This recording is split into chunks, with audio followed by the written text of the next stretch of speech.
다 같이 사도신경으로 신앙 고백하겠습니다. 신앙 고백합니다. 나는 전능하신 아버지 하나님 천지의 창조주를 믿습니다. 나는 그의 유일하신 아들 우리 주 예수 그리스도를 믿습니다. 그는 성령으로 잉태되어 동정녀 마리아에게서 나시고 본디오 빌라도에게 고난을 받아 십자가에 못 박혀 죽으시고 장사된 지 사흘 만에 죽은 자 가운데서 다시 살아나셨으며 하늘에 오르시어 전능하신 아버지 하나님 우편에 앉아 계시다가 거기로부터 살아있는 자와 죽은 자를 심판하러 오십니다. 나는 성령을 믿으며 거룩한 공교회와 성도의 교제와 죄를 용서받는 것과 몸의 부활과 영생을 믿습니다. 아멘. 찬송가 516장 옳은 길 따르라 의의 길을 함께 찬송하겠습니다.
이 시간 우리에게 주시는 하나님의 말씀을 보겠습니다. 에스겔서 37장 7절 말씀부터 14절 말씀을 봉독합니다. 에스겔서 37장 7절 말씀입니다.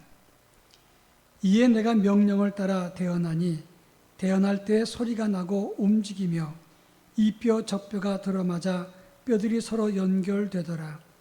내가 또 보니 그 뼈에 힘줄이 생기고 살이 오르며 그 위에 가죽이 덮이나 그 속에 생기는 없더라. 또 내게 이르시되 인자야 너는 생기를 향하여 태어나라. 생기에게 태어나여 이르기를 주 여호와께서 이같이 말씀하시기를 생기야 사방에서부터 와서 이 죽음을 당한 자에게 불어서 살아나게 하라 하셨다 하라. 이에 내가 그 명령대로 대언하였더니 생기가 그들에게 들어가매 그들이 곧 살아나서 일어나 서는데 극히 큰 군대더라. 또 내게 이르시되 인자야 이 뼈들은 이스라엘 온 족속이라. 그들이 이르기를 우리의 뼈들이 말랐고 우리의 소망이 없어졌으니 우리는 다 멸절되었다 하느니라. 그러므로 너는 대언하여 그들에게 이르기를 주 여호와께서 이같이 말씀하시기를 내 백성들아 너희 무덤을 열고 너희로 거기에서 나오게 하고 이스라엘 땅으로 들어가게 하리라. 내 백성들아 내가 너희 무덤을 열고 너희로 거기에서 나오게 한즉 너희는 내가 여호와인 줄을 알리라. 내가 또 내 영을 너희 속에 두어 너희가 살아나게 하고 내가 또 너희를 너희 고국 땅에 두리니 나 여호와가 이 일을 말하고 이룬 줄을 너희가 알리라. 여호와의 말씀이니라. 아멘.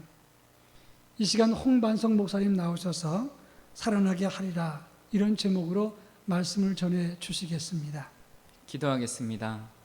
살아계신 하나님 아버지 감사합니다. 오늘도 수요 예배자로 우리를 모이게 하시고 하나님의 말씀을 사모하며 함께 예배하게 하시니 감사합니다. 우리가 각자 있는 처소에서 하나님을 기쁘게 예배할 때에 하나님 그곳에 성령님께서 임하여 주시고 우리의 마음을 만져주시고 오늘도 말씀과 성령으로 거듭날 수 있는 귀한 하루 또 귀한 예배 시간 되게 하여 주옵소서. 감사를 드리며 예수님의 이름으로 기도합니다. 아멘. 오늘도 수요예배 은혜 자리에 각처에 계신 우리 성도님들 환영하고 또 축복합니다. 어디에 계시든지 하나님의 은혜가 함께 하시기를 간절히 소망합니다. 요즘 시대를 바라보면서 시대가 급변하고 있다라는 것을 느끼게 됩니다. 보통 시대가 빠르게 변하기는 하지만 이렇게 몇 주 사이에 생활 패턴과 또 모든 환경들이 바뀌고 또 더 바뀌어가는 것을 피부로 느끼게 됩니다. 크리테오라는 벤처기업에서 코로나19 소비 트렌드 분석 보고서를 발표했습니다.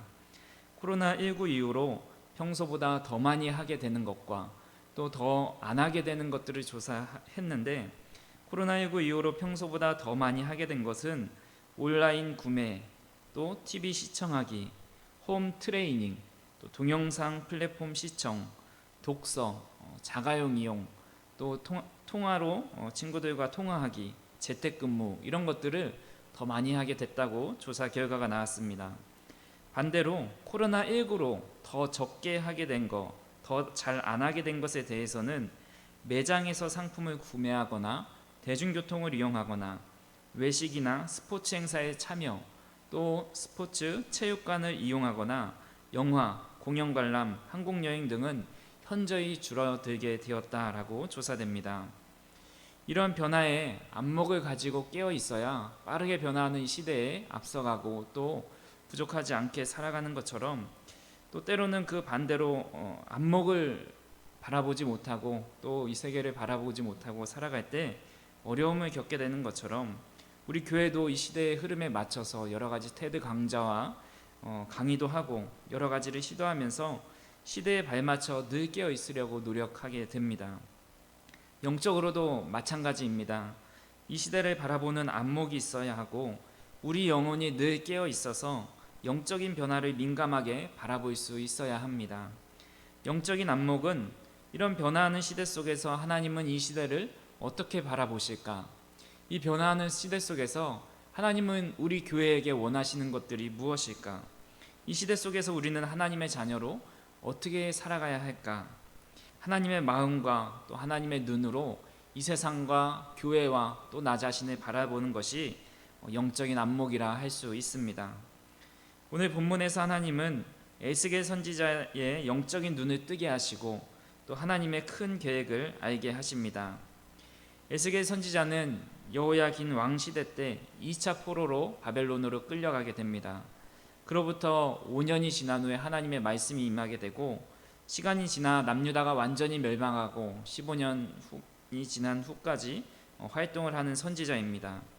처음에는 이스라엘 민족의 멸망을 선포하다가 33장부터 39장까지 이스라엘의 회복의 메시지를 전파합니다. 그 중에 대표적인 게 바로 오늘 우리가 읽은 에스겔서의 마른 뼈 환상입니다. 오늘 우리는 본문 말씀을 통해서 에스겔 선지자의 눈을 뜨게 하신 것처럼 우리의 눈을 떠서 이 세계를 바라보게 하시고 또 영적으로 이 시대를 분별하며 또 회복되고 또 살아나는 또 그 말씀을 통해서 왜 우리를 살아나게 하셨는지 함께 알아보고자 합니다.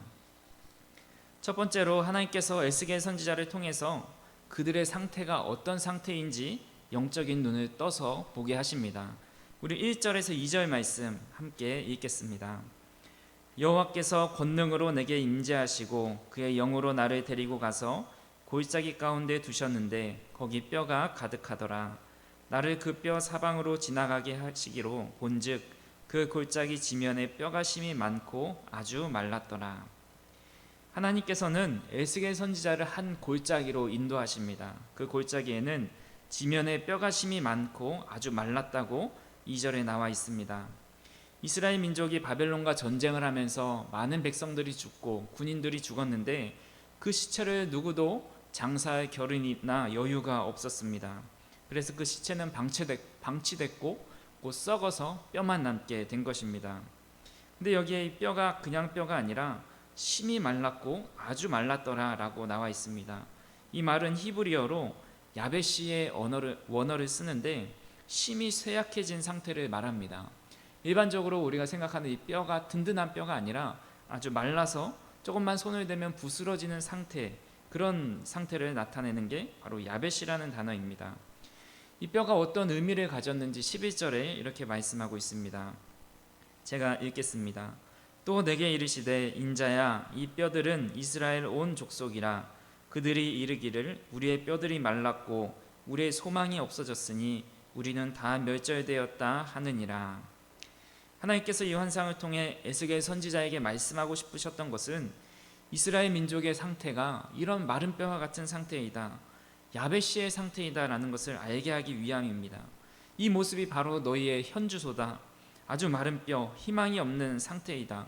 너희 스스로도 생각하기를 우리 뼈들이 말랐고 우리의 소망이 없어졌으니 우리는 다 멸절되었다고 하면서 살아날 희망을 품지 못하는 상태임을 알게 하십니다. 제가 예전에 서울 중랑구에 있는 적십자 나눔 봉사센터에서 심폐소생술 교육을 받은 적이 있습니다. 거기서 4시간 정도 교육을 받으면 수료증이 나옵니다. 그 교육을 받은 이유는 수련회를 제주도로 가게 되었는데 그 제주도에서 이제 캠핑을 하면서 한 일주일 정도를 보내는 겁니다. 그러니까 해변도 많고 계곡도 많으니까 그곳에서 물놀이를 아이들이 많이 하니 혹시 유사시 사용하게 될까 해서 이것을 배우게 되었습니다. 근데 이 심폐소생술의 가장 중요한 것은 심정지나 또 물에 빠져서 의식을 잃었을 때 얼마나 빨리 그것을 조치하느냐, 그것이 가장 중요합니다. 신속하게 심폐소생술을 대처해서 구조대가 올 때까지 잘 대처하면 살아날 확률이 크게 올라갑니다.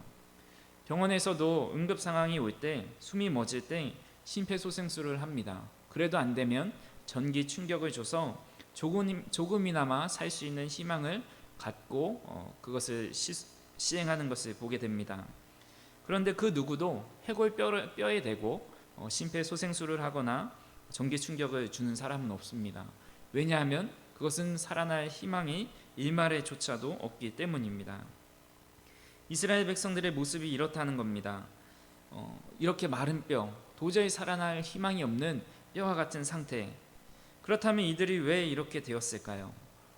에스겔서 22장 말씀에 유다인들의 죄에 대해서 말씀이 나옵니다.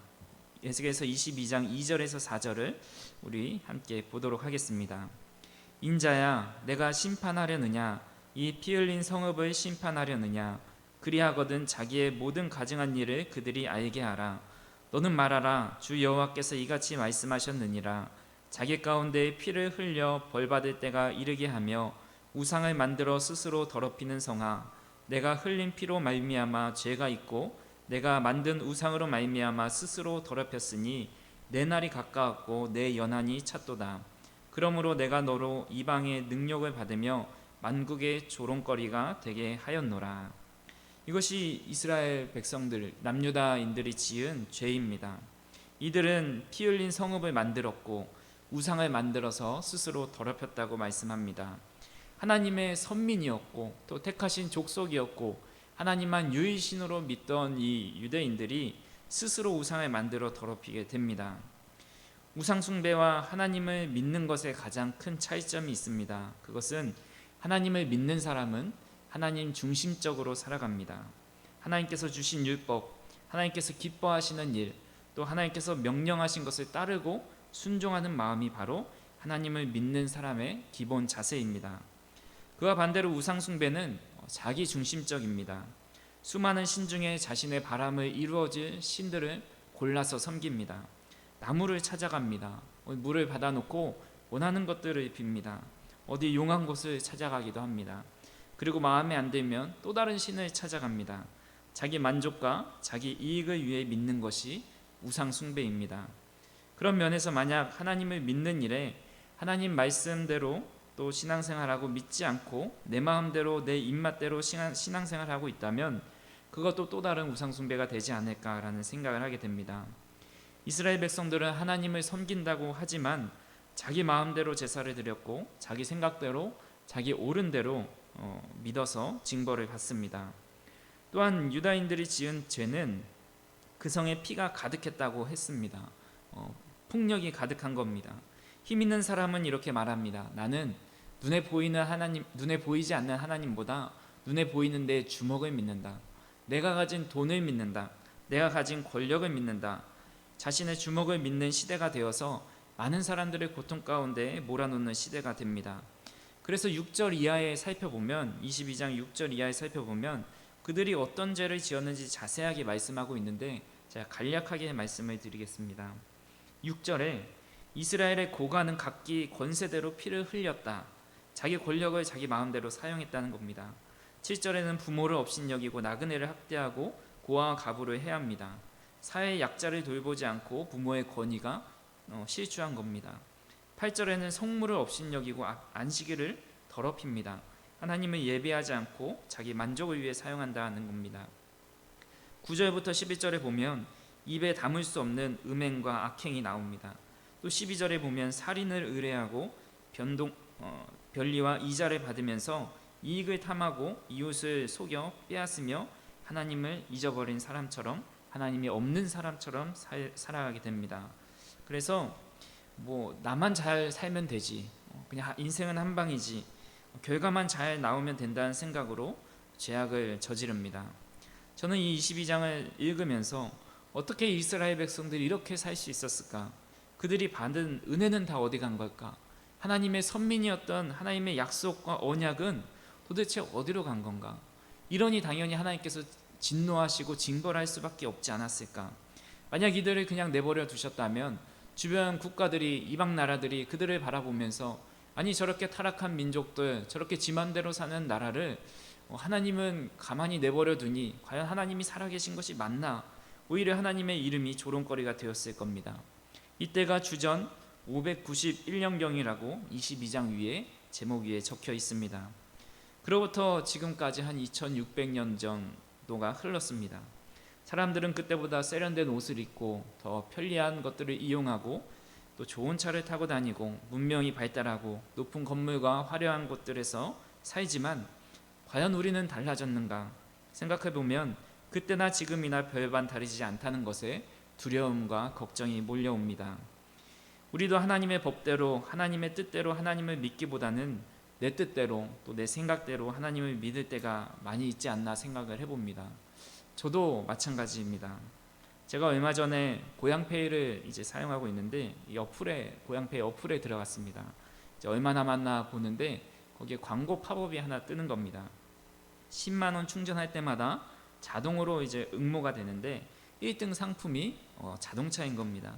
그래서 굳이 지금 돈이 남아서 충전하지 않아도 됨에도 불구하고 10만 원을 충전해서 응모를 해봤습니다. 그런데 저도 모르게 이렇게 기도하는 겁니다. 하나님, 저거 당첨되면 너무 좋을 것 같습니다.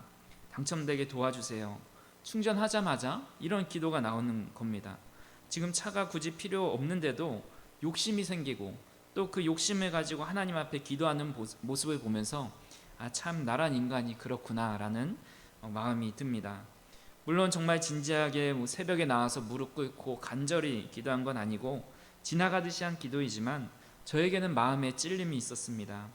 하나님의 뜻과 하나님의 방법에 나를 맞추고 순종하는 것이 아니라 내가 원하는 것에 하나님이 맞춰주시기를 원할 때가 얼마나 많이 있는가 다시 한번 생각하게 되었습니다. 또한 이 시대는 폭력이 만연해 있습니다. 요 며칠 사이 우리는 어린아이들이 학대를 당하고 힘없는 자들이 억울한 일을 당하는 일들을 많이 보게 됩니다. 우리나라뿐만이 아니라 전 세계적으로 힘없는 자들은 늘 힘있는 자들에게 착취를 당하고 괴롭힘을 당하고 어려움을 당합니다. 또 우리나라에서 N번방 사건이 터지면서 이 나라가 얼마나 문란하고 음란한가. 또한 발렌타인데이, 화이트데이, 크리스마스만 되면 대부분의 모텔들이 다 방이 없을 정도로 꽉꽉 들어찬다고 합니다. 요즘 청소년들은 인생은 한 방이라 생각합니다. 14만 명의 청소년들이 도박 문제 위험에 다 있고 20세 이상도 20명 중에 1명꼴로 도박 중독에 가까운 현상을 나타낸다고 합니다. 돈을 버는 과정보다 그 결과가 중요합니다. 오늘 우리의 모습이 이스라엘의 망해가는 이 시대의 모습과 너무 닮아있지 않은가 생각합니다. 하나님께서는 우리의 눈을 열어서 이 세상을 하나님의 눈으로 바라보게 하신다면 이 땅이 정말 마른 뼈와 같지 않겠습니까? 다 하얗게 삭은 뼈처럼 다시는 살아날 희망이 없는 이 시대, 세상의 많은 교회들, 또 우리 자신들, 우리의 상태가 얼마나 심각하고 얼마나 기복주의에 젖어 있고 우상 숭배와 제약들이 가득한지 영안을 열어서 볼 수 있는 은혜가 우리 가운데 있기를 간절히 소망합니다. 만약 이 마른 뼈들만 보여주시고 너희는 가망이 없어, 여기서 끝났어 하면 정말 소망이 없는 채로 살아있으나 죽은 것처럼 살아갔을 것입니다. 그런데 여기서 이 이야기가 끝나지 않습니다. 그래서 마른 뼈가 다시 살아나는 환상을 보여주십니다. 3절 말씀 우리 함께 읽겠습니다. 그가 내게 이르시되 인자야 이 뼈들이 능히 살 수 있겠느냐 하시기로 내가 대답하되 주 여호와여 주께서 아시나이다. 에스겔아 이 뼈들이 능히 살 수 있겠느냐, 우리 같으면 이런 뼈들이 어떻게 다시 살 수 있겠습니까? 말할 수 있겠지만 에스겔 선지자는 주 여호와여 주께서 아시나이다 겸손히 하나님께 대답합니다. 그러자 5절 말씀에 이렇게 말씀합니다. 주 여호와께서 이 뼈들에게 이같이 말씀하시기를 내가 생기를 너희에게 들어가게 하리니 너희가 살아나리라. 세상적으로 인간적인 눈으로 바라볼 때 이 마른 뼈는 아무런 희망이 없고 살아날 소생할 일말의 가능성도 없지만 하나님은 그 뼈들에게 너희가 살아날 것이다 말씀하십니다. 그리고 실제로 에스겔이 하나님께서 명령하신 대로 대언하자 뼈들이 이렇게 반응을 합니다. 7절 8절 말씀 읽겠습니다. 이에 내가 명령을 따라 대언하니 대언할 때 소리가 나고 움직이며 이 뼈 저 뼈가 들어맞아 뼈들이 서로 연결되더라. 내가 또 보니 그 뼈에 힘줄이 생기고 살이 오르며 그 위에 가죽이 덮이나 그 속에 생기는 없더라. 하나님의 명령에 따라 대언하니까 뼈들이 움직이는 소리가 납니다. 그리고 이 뼈 저 뼈가 들어맞아 연결됩니다. 그리고 그 뼈에 힘줄이 생기고 살이 오르며 그 위에 가죽이 덮여 사람의 모습을 갖추게 됩니다. 그런데 아직 그 속에 생기는 없었습니다. 그러자 하나님은 생기를 향해 대언하여 죽은 자에게 불어 살아나게 하라 라고 말씀하십니다. 10절 말씀 함께 읽겠습니다. 이에 내가 명령대로 대언하였더니 생기가 그들에게 들어가매 그들이 곧 살아나서 일어나 서는데 극히 큰 군대더라. 무엇이 이 마른 뼈를 큰 군대로 만들었습니까? 바로 명령과 생기입니다. 즉 하나님의 말씀과 성령입니다. 첫 번째로 하나님의 말씀이 들어갑니다. 그러면 이 뼈들이 서로 맞춰져서 힘줄이 생기고 가죽이 덮여 사람의 모습이 됩니다. 그리고 두 번째로 성령이 그 안에 들어갈 때 극히 큰 군대가 돼서 움직이기 시작합니다.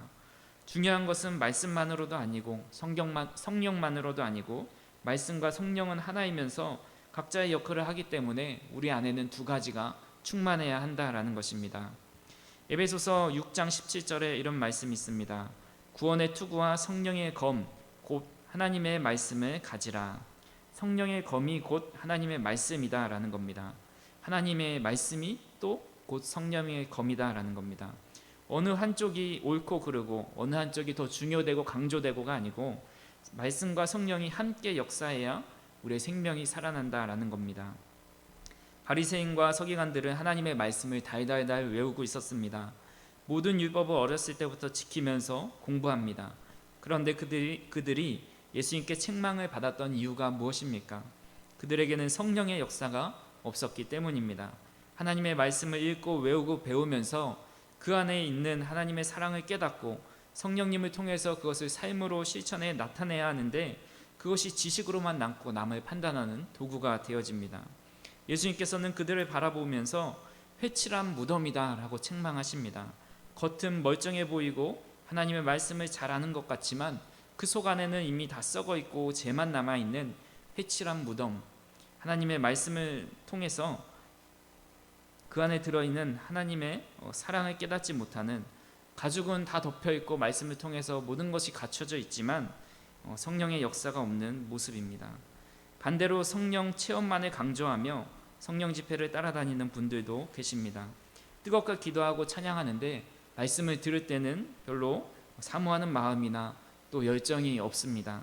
그래서 졸게 되거나 물을 마시게 되거나 또 화장실에 들락날락 하는 모습을 보게 됩니다. 사도 바울은 예수님을 만나는 성령 체험을 하고 전도 여행을 바로 떠나지 않았습니다. 아라비아에서 3년 동안 체류하는데 거기서 무엇을 했는지는 정확하게 기록하고 있지는 않습니다. 많은 학자들이 아마 거기서 깊은 기도와 묵상을 했을 것이다 라고 추측합니다. 성령이 조명하시는 대로 말씀을 깊이 묵상했다라는 겁니다. 우리도 마찬가지입니다. 우리는 오랜 신앙생활 하면서 말씀의 지식이 쌓여갑니다. 교회에서 모든 활동과 예배와 신앙생활들이 몸에 배어 있습니다. 그런데 그 안에 성령님이 일하지 않으신다면 우리는 어쩌면 종교 행위만 하고 있는 것일 수도 있습니다.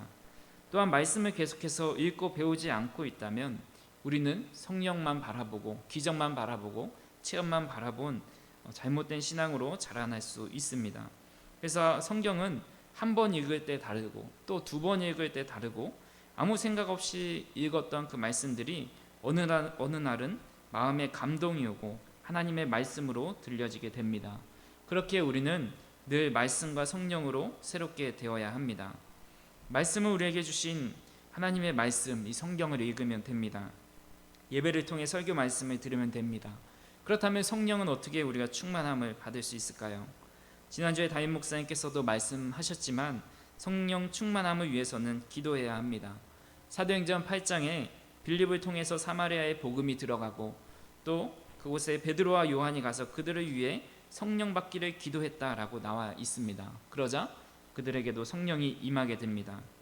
사도행전 1장 13절 14절에 보더라도 다락방 사건 전에 이제 그 제자들이 어떤 행동을 했는지 나와 있습니다. 사도행전 1장 13, 14절을 제가 읽어보겠습니다. 들어가 그들이 유하는 다락방으로 올라가니 베드로, 요한, 야고보, 안드레와 빌립, 도마와 바돌로메, 마테와 및 알페오의 아들 야고보, 셀롯인 시몬, 야고보의 아들 유다가 다 거기 있어 여자들과 예수의 어머니 마리아와 예수의 아우들과 더불어 마음을 같이하여 오로지 기도에 힘쓰더라. 제자들과 예수님을 따르는 사람들은 마음을 같이하여 오로지 기도에 힘썼더라. 성전에서 하나님을 찬송하고 기도에 힘쓸 때 오순절 다락방 사건이 일어나게 됩니다. 성령님은 우리 가운데 특별 계시로 나타나실 수 있지만 가만히 있는다고 일반적으로는 나타나지 않습니다. 하나님과 깊은 교제, 기도만이 성령의 충만함을 받을 수 있습니다. 연수가 오래되고 교회에서 봉사를 많이 하고 사람들에게 인정받는다고 성령님이 내 안에 충만하게 역사하는 것이 아니라 하나님과 깊은 교제의 자리로 나아갔을 때, 기도할 때 성령의 충만함을 받을 수 있습니다. 말씀과 기도에 힘써 우리의 영혼이 날마다 새로워져서 큰 군대, 하나님의 군대가 되는 저와 우리 성도님들 다 되시기를 간절히 소망합니다. 마지막으로 하나님께서는 왜 우리에게 이런 환상을 보여주셨을까요? 왜 희망 없는 마른 뼈를 큰 군대로 만드셨을까요? 14절 말씀에 나와 있습니다. 함께 읽겠습니다. 내가 또 내 영을 너희 속에 두어 너희가 살아나게 하고 내가 또 너희를 너희 고국 땅에 두리니 나 여호와가 이 일을 말하고 이른 줄을 너희가 알리라. 여호와의 말씀이니라. 희망 없는 마른 뼈를 살아나게 하신 이유, 그들을 큰 군대로 삼으신 이유는 너희를 고국 땅에 두기 위해서, 이 말도 안 되는 일을 이루신 이가 여호와임을 알게 하기 위해서 그렇게 하겠다라고 말씀합니다. 한마디로 말하면 앞으로는 너희가 살아났으니까 앞으로는 하나님의 영광을 위하여 살라는 말씀입니다. 전에 우상 숭배하며 자기 중심적으로 살았다면 이제는 고국으로 돌아가 하나님의 품으로 돌아가 다시 하나님 중심의 선민으로 살아가라라는 말씀입니다. 앞으로는 자기 자신을 위해 살지 말고 이 모든 것을 이루신 이가 바로 여호와 하나님이십니다. 그것을 선포하며 하나님의 영광을 위해 살라는 말씀입니다. 전에는 세상의 통치를 받고 돈의 통치를 받고 또 권력의 욕심이 나의 삶을 지배했다면 이제는 하나님의 통치를 받는 또 하나님의 명령만을 따르는 하나님의 군대가 되라는 말씀입니다. 하나님의 군대가 되어서 영적인 전투를 계속해서 우리는 해나가야 합니다. 에베소서 6장 12절에 이렇게 말씀하고 있습니다. 우리의 씨름은 혈과 육을 상대하는 것이 아니요 통치자들과 권세자들과 이 어둠의 주권자들과 하늘에 있는 악의 영들을 상대함이라. 지금은 우리가 평화로운 시대를 살아가는 것 같지만 평화로운 시대가 아닙니다. 영적인 전쟁터를 살아가고 있습니다. 군인이 성을 지키고 전쟁에 나가지 않으면 존재 이유가 없듯이 하나님의 군인인 우리는 말씀을 지켜나가고 하나님의 뜻대로 살아가기를 위해 피 흘리기까지 싸워야 합니다. 그리고 그 싸움의 끝에는 하나님의 영광이 있습니다. 군인이 전쟁터에서 죽을 고비를 넘기고 피 흘리며 싸웁니다. 그리고 승리해서 성으로 돌아올 때는 자기 한 사람의 영광보다는 왕이 말을 타고 멋있게 들어가는 것을 보면서 모든 영광을 왕에게 돌립니다. 그게 진짜 멋있는 군사의 모습입니다. 디모데전서 6장 11절 12절에 이렇게 말씀하고 있습니다. 오직 너 하나님의 사람아 이것들을 피하고 의와 경건과 믿음과 사랑과 인내와 온유를 따르며 믿음의 선한 싸움을 싸우라. 영생을 취하라. 이를 위하여 내가 부르심을 받았고 많은 증인 앞에서 선한 증언을 하였도다. 전에는 돈에 끌려다니고 높아지기 위해서 끌려다니고 탐욕과 정욕과 욕심, 어리석은 것의 지배를 받고 끌려다녔다면 이제는 그것과 싸울 수 있는 힘을 우리에게 주셨습니다. 그러나 이제는 의롭지 않은 이 세상에서 의로움을 위해 피 흘리도록 싸워야 합니다. 경건하지 않은 이 세상에서 경건한 삶을 살도록 피 흘려 싸워야 합니다. 믿음을 흔드는 이 세상에서 믿음을 지키기 위해 우리는 피 흘리기까지 싸워야 합니다. 사랑이 메말라가는 이 땅에서 예수 그리스도의 사랑을 나타내며 살기 위해 피 흘려야 합니다. 인내가 없고 분냄이 가득한 이 세상에서 우리는 인내로 온유하기까지 피 흘리며 싸워야 합니다. 이렇게 믿음의 선한 싸움을 싸운 우리는 결국 하나님께 영광 돌리는 삶을 살아가게 됩니다. 이렇게 싸우고 믿음 생활하게 하기 위해서 우리를 다시 살리시고 큰 군대로 만들어 주셨습니다. 에스겔서의 마른 뼈 환상은 소망의 메시지고 하나님의 사랑이 담겨 있는 메시지입니다. 아무런 희망 없는 뼈들이 살아나 큰 군대가 되었습니다. 또 고국으로 돌아간다 하였습니다. 1차적으로는 황폐한 그들이 고레스 칙령을 통해서 고국 땅으로 돌아옵니다. 그리고 신약에서 예수 그리스도를 이 땅에 보내주셔서 마른 뼈와 같은 우리들을 위해서 죄의 종으로 살아갈 수밖에 없는 우리들을 위해서 예수님은 우리를 위해 이 땅에 오셨습니다. 궁극적으로 우리의 완전한 소망을 위해 재림하실 것입니다. 사랑하는 우리 성도님들, 우리는 하나님의 선민이고 하나님의 군사입니다. 믿음의 선한 싸움을 피 흘리기까지 싸워 하나님의 이름을 높여 드리길 원합니다. 그리고 아직도 마른 뼈와 같이 희망 없어 죽어가는 이들에게 하나님의 놀라우신 사랑, 우리를 다시 살리셔서 큰 군대로 만드신 그 하나님의 예수 그리스도의 능력과 은혜를 선포하며 성령의 인도하심을 따라 대언하며 실천하며 살아가는 저와 우리 성도님들 다 되시기를 주님의 이름으로 간절히 축원합니다. 기도하겠습니다. 살아계신 하나님 감사합니다. 오늘도 우리가 주님 앞에 함께 모여 예배하게 하시니 감사합니다. 눈을 떠 주님의 눈으로 또 주님의 마음으로 이 세상과 또 나 자신을 바라보게 하시니 감사합니다. 우리는 마른 뼈와 같은 희망이 없는 연약한 존재입니다. 우리를 불쌍히 여겨주시고 이 시대를, 이 교회를 주님의 말씀과 성령으로 다시 한번 살아나게 하옵소서. 우리를 주님의 군대로 부르셨으니 하나님의 영광을 선포하며 하나님의 이름을 높이는 도구로 사용하여 주옵소서. 예수님의 이름으로 간절히 기도합니다. 아멘. 이 시간 교회 소식을 잠시 알려드리겠습니다. 오늘 갑작스럽게 온라인 예배를 드리는 이유는 중산동에도 확진자가 나왔고 오늘 우리 교인 중에서 한 분이 확진 판정을 받았기 때문입니다. 지난주에는 교회를 출석하지 않으셨습니다.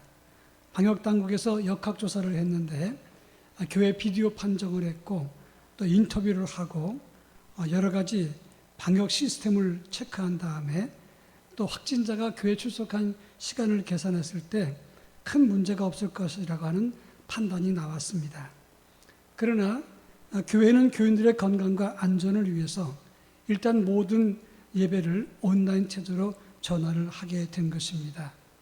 새벽 기도회는 매일매일 온라인으로 유튜브와 홈페이지에 올릴 것이고 목요일과 금요일날 연합구역 예배는 드리지 않고 모든 교회 사역도 잠시 멈추게 될 것입니다. 큰 문제가 없다고 방역당국은 말하지만 혹시나 모를 일에 대비해서 당분간 교회는 방역에 최선을 다하고자 합니다. 현재로서는 조금 더 은은하겠지만 오는 주일날 온라인 예배를 드리고자 계획하고 있습니다. 더 자세한 것은 내일 목회 서신을 통해서 여러분들에게 고지하도록 하겠습니다. 너무 동의하지 말고 환자를 위해서 기도하시고 또 철저한 방역을 위해서 그리고 안전한 예배를 위해서 여러분 모두가 기도해 주시기를 부탁드리겠습니다. 다시 한번 교회와 환자를 위해서 또 예배를 위해서 힘써 기도해 주시기를 부탁드리겠습니다. 다 같이 기도하겠습니다. 이제는 우리 주 예수 그리스도의 은혜와 하나님의 극진하신 사랑하심과 성령님의 감화감동 교통하심이 성령을 사모하여 마른 뼈 같은 인생의 하나님의 큰 군대 마하나임이 되길 원하는 성도들 저들 가정과 삶 속에 그리고 우리 교회와 우리의 조국 대한민국 위에 그리고 특별히 확진 판정을 받고 병상에서 투병하고 있는 모든 환우들과 가족들, 성도들 삶 속에 이제로부터 영원토록 함께 하옵시기를 간절히 축원하옵나이다. 아멘.